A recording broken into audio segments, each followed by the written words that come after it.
South India shopping mall, the wedding మంత్ర, సరికొత్త wedding collection, south India shopping mall.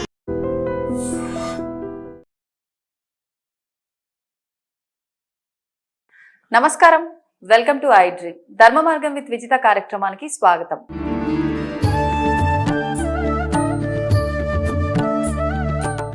నమస్కారం గురుగారు. ఓం శ్రీ మహాగణాధిపతయే నమః. గురుగారు, ఈ మధ్య కాలంలో అని చెప్పలేము కానీ గత కొంతకాలం నుంచి దేవుడి యొక్క మంత్రాలు, స్తోత్రాలు, అష్టకంలోంచి మధ్యలోంచి కొన్ని లైన్స్ ఇవన్నీ తీసుకొని మొబైల్ రింగ్ టోన్ గా పెట్టుకుంటున్నారు చాలా మంది.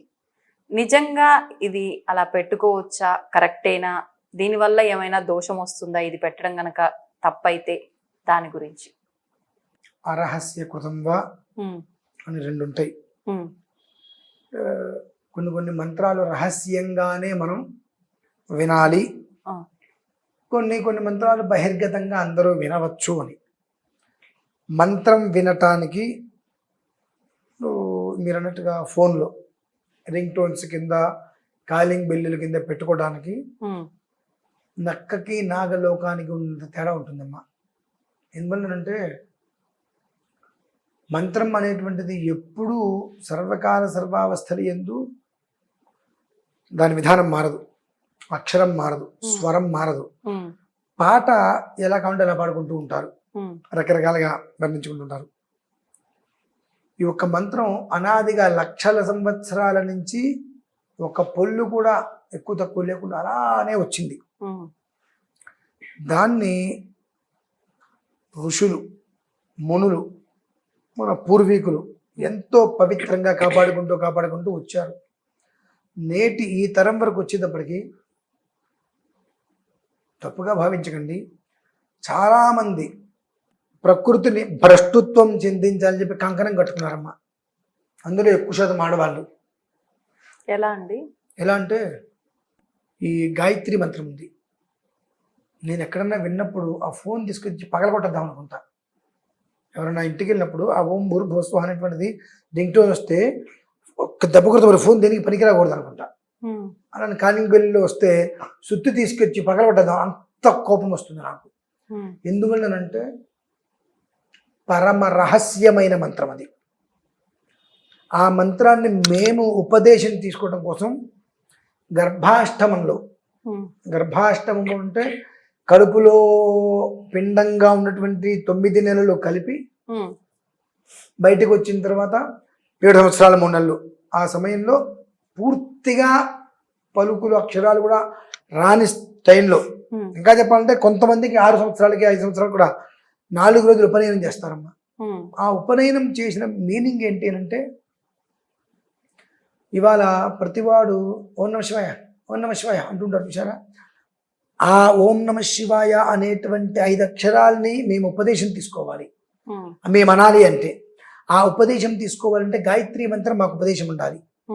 ఆ గాయత్రి మంత్రం ఉపదేశం లేకుండా నా కొడుకుతో కూడా నేను కలిసి భోజనం చేయకూడదమ్మా. అంటే అది మీ దాంట్లో వర్తిస్తుందా? ఎందుకంటే జన్మతః జాయతే శూద్రః సంస్కారాంతే ద్విజః. అంటే చక్కటి మడి ఆచారు ఉన్నటువంటి బ్రాహ్మడి అంటూ పుట్టినా వాడికి సంస్కారం లేకపోతే బ్రాహ్మణుడు. శూద్రుడి ఇంట్లో పుట్టిన సంస్కారం అంటే వాడు బ్రాహ్మణుడితో సమానం అవుతాడు. దానికి ప్రధాన సంస్కారం. ఆ సంస్కారం అనేటువంటిది ఒక్కొక్క విధానాన్ని అనుసరించి ఒక్కరికి వస్తూ ఉంటుంది. మాకు 4 రోజులు ఉపనయనం. ఆ ఉపనయన సంస్కారం చేసినప్పుడు సావిత్రీం భో అనుబ్రూహీతి బ్రూయాతు అంటూ చతుర్వింశత్యక్షర మంత్రోచ్చారణ ద్విజాశ్రమాధికార యోగ్యత, బ్రహ్మచర్యాశ్రమాన్ని మేము నడిపించాలి వివాహం అయ్యే వరకు. ఆ బ్రహ్మచర్యాశ్రమానికి యోగ్యత ఆ గాయత్రి మంత్రం కావాలి. గాయత్రి మంత్రం అనంతరం పంచాక్షరి, లక్ష్మీ గణపతి, దక్షిణామూర్తి, రామం, ఆంజనేయం, ఇలా ఇక అనేక రకంగా మనకు ఈ ఉపదేశాలను కూడా తీసుకుంటూ ఉంటాం. అంటే ప్రతి ఒక్కరూ ఇవన్నీ ఉపదేశాలు తీసుకోవాల్సిందేనా, లేదంటే వాళ్ళ ఇష్టానుసారం తీసుకోవడానికి అర్హత లేవండి. గాయత్రి లేనిదే ఇంకొక మంత్ర ఉపదేశం తీసుకోకూడదు. గాయత్రి తీసుకోవాలంటే ఉపనయన సంస్కారం జరగాల్సిందే. అలా లేకుండా చేసుకోవడానికి వీల్లేదు. అంతా ఈ కట్టె కాలేంత వరకు కాష్టములో కాష్టము కాలే వరకు, కాల్చేటువంటిది కాష్టం, కాలేటువంటిది కాష్టం. కాష్టము అనగా కర్ర, కట్టె ముక్క, కాష్టము అనగా పార్థివ శరీరం, అంటే ఆత్మ వదిలేస్తే శవం అంటారు చూసారండి, అది కాష్టం. అలానే కాష్టం అంటే కట్టె పొలలు, కాల్చబడేది కాష్టం, కాలేది కాష్టం. అక్కడ కాలే వరకు, చితిమంతంలో కాలే రోజు వరకు అనునిత్యం మేము గాయత్రి అనుష్ఠానం చేయాల్సింది. అంత కష్టంతో అంత ఉపవాసం చేయాలి, అంత మంత్రసిద్ధి కలగాలని చెప్పి పూర్తిగా మాకు లోకం తెలియని రోజులలో ఉపనయన సంస్కారం తీసి మాకు ఆ మంత్రాన్ని ఇస్తారమ్మా. ఎంత రహస్యంగా అంటే ముసుగు కప్పి మరీ ఇస్తారు, ఎవరు వినకూడదు, ఇచ్చేటప్పుడు కూడా చూడకూడదు అని చెప్పి. ఆ సంస్కారంలో తండ్రి, పిల్లవాడు, ఆచార్యుడు, బ్రహ్మగారు చేసి ఆయన ఆ ముగ్గురు కలిసి ముసుగు కప్పేసుకొని ఆచార్యుడు తండ్రికి ఇస్తే తండ్రి కొడుక్కి అలా తీసుకుంటారు. బ్రతికున్నంతకాలం మేము ఎంతో జాగ్రత్తగా 3 పూట్ల, మా ఒక పూట కాదు, ఉదయము మధ్యాహ్నము సాయంత్రం 3 పూట్ల మేము చేయవలసిందే గాయత్రి. మేము ఒక 7 పూటలు చేయలేదంటే మేము చనిపోయిన వాళ్ళతో సమానం. 7 పూటలు చేయలేదు అంటే మేము చనిపోయిన వాళ్ళతో సమానం. ఇక మాతో కూర్చొని మంచినీళ్ళు తాగడానికి కూడా అర్హత ఉండవు ఎవరికి. దాన్ని అంతగా అందుకనే ఎవరన్నా చనిపోయిన అర్ఘ్యప్రదానం వరకు ఇమ్మంటారు, అర్ఘ్యప్రదానం చూడమంటారు ఆపకుండా. దానికి ఒక ప్రమాణాలు ఉన్నాయి. మన ఇష్టానుసారము నేను పాట పాడేస్తా, వీణ కొట్టేస్తా అంటే ఎట్లమ్మా? ఇవన్నీ వచ్చి ఆ గాయత్రి మంత్రం దానికి ఒక స్వర అక్షర పద వృత్తవర్ణాలు ఉంటే వాటిని తప్పించి ఒక పాట రూపంలో దాన్ని రింగ్ టోన్ కింద పెట్టేశారు. ప్రకృతిని చెడబడుతున్నారమ్మా, ప్రకృతిని చెడబడుతున్నారు. 27 సంవత్సరాల పూర్వం ఇప్పుడు జరుగుతుంటే అనర్థాలు ఎప్పుడు మీరు విన్నారా? దాని అన్నిటికీ కూడా సోషల్ మీడియా, మంచికి చెడుకి సోషల్ మీడియా వచ్చేటప్పటికి ప్రతి వాడు వాడి ఒక గొప్పతనాన్ని వాడు చూపించుకోవాలని చెప్పి ఏది నిజం ఏది అబద్ధం అనవసరం, మనం చెప్పింది నిజమని భావించి ఇష్టం వచ్చినట్టు చెప్పడం చేయడం చేసేస్తున్నారు.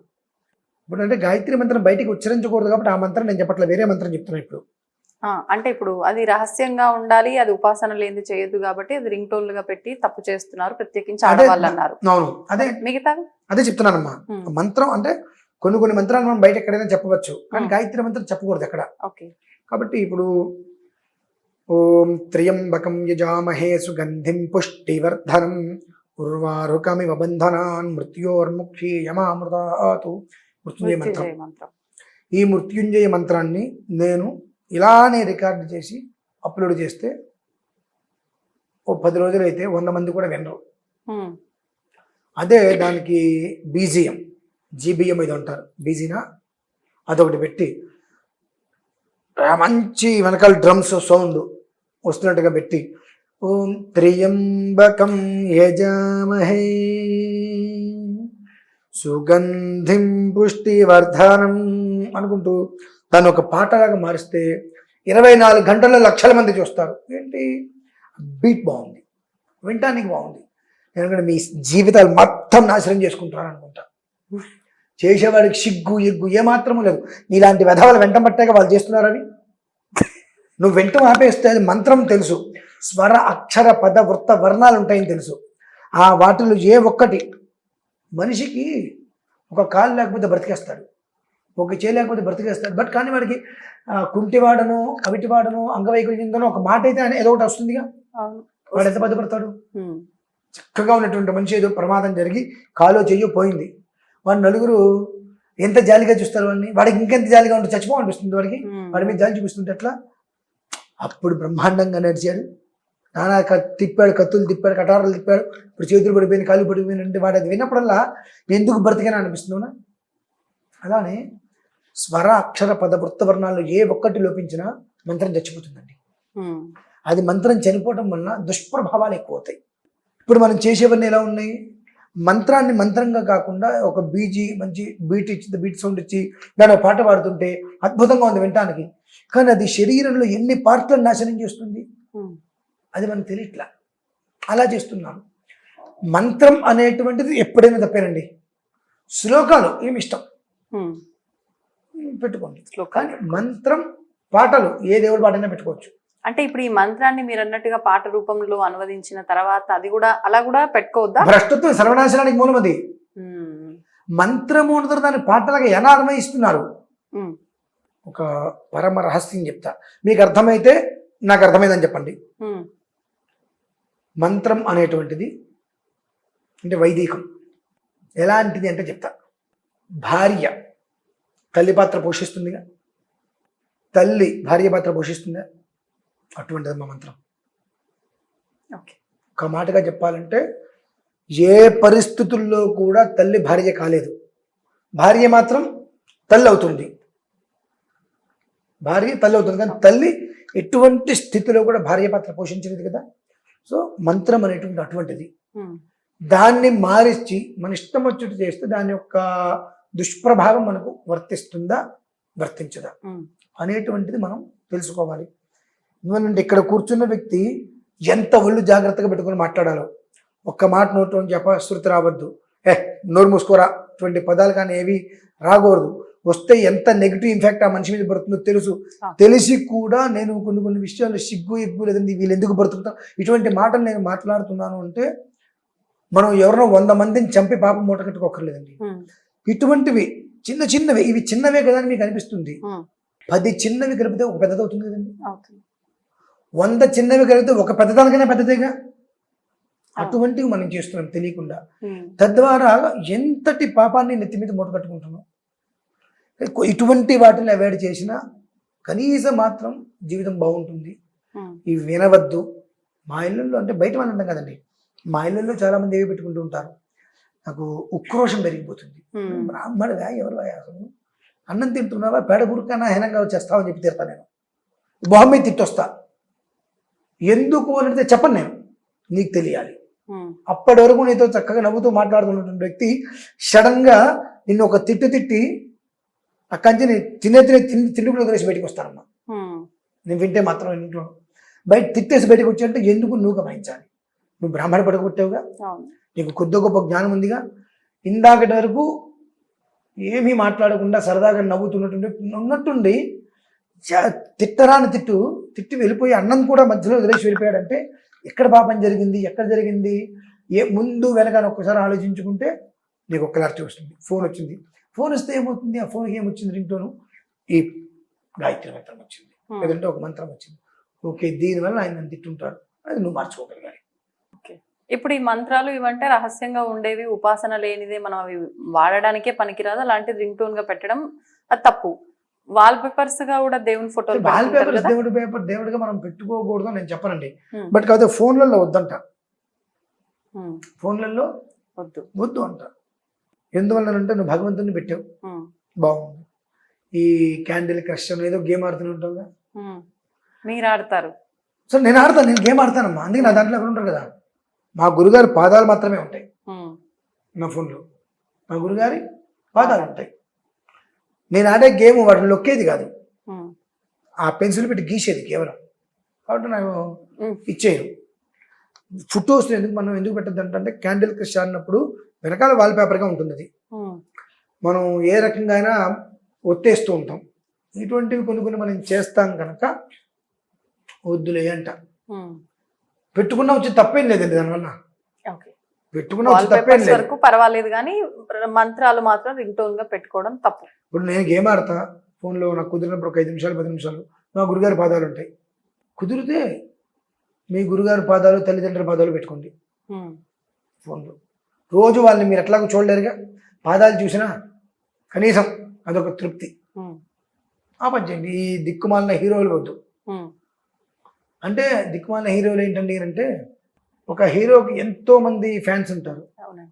ఆ హీరో సినిమా వస్తే టికెట్లు చించి, అవి చించి, పుస్తకాలు చించి, పైకి ఎగరేసి పాలాభిషేకాలు ఇవన్నీ చేస్తాయి. నీ కొంపలో నీ తల్లిదండ్రులకి ఏనాడైనా చేసావా? నీ తల్లిదండ్రులు వాడిని గొప్ప అయ్యాడా? పోనీ నీకు ఒక టికెట్ ఫ్రీగా ఇచ్చి సినిమా చూపించాడా? నీ ఇంటికి వాడి ఇంటికి పిలిచి భోజనం పెట్టాడు నీకు? నువ్వు తినేది ఎంత కూడా నీ కొంపలో. కాబట్టి వాళ్ళెవ్వరు మీ తల్లిదండ్రులు ఫోటో పెట్టుకో, అక్కడికి మంచిది. అంటే అది దీనివల్ల ఏంటంటే ఎప్పుడైతే ప్రకృతిని మనం చెడబట్టామో అప్పటి వరకు బాగానే ఉంది. అది మనల్ని చెడబట్టడానికి వస్తే తట్టుకోగలమండి మనం? లేదు, విపత్తులు. అంతవరకు తెచ్చుకోవద్దు అనేటువంటిది ఒకటి. అరిచో తిట్టో బెదిరించో రెండు కనీసం మారండి అని చెప్పి దండం పెట్టైనా మీకు రెండిట్లో ఏది బాగుందంటే అది తీసుకోండి, కాకపోతే మారండి అంతే. ఓకే, మార్పు అవసరం ఇప్పుడు. అది. ధన్యవాదాలండి. పరమేశ్వర. దీన్ని తవ్వండి, తవ్వుతూనే శివలింగం. పరమాత్మకు జీవా సరే దాన్ని అట్లా కప్పేసేయండి, చూపించదండి. Krishna is there. మూర్తి పూజ కాదు, సాక్షాత్ బ్రజేంద్ర నందన భగవాన్ ఉన్నారు మూర్తిలో. ఏమీ ఆశించకుండా ఆరాధించే వాళ్ళు కూడా ఉన్నారా ప్రభుజీ? నిజమైన భక్తి అంటే మనకు తెలియదు కాబట్టి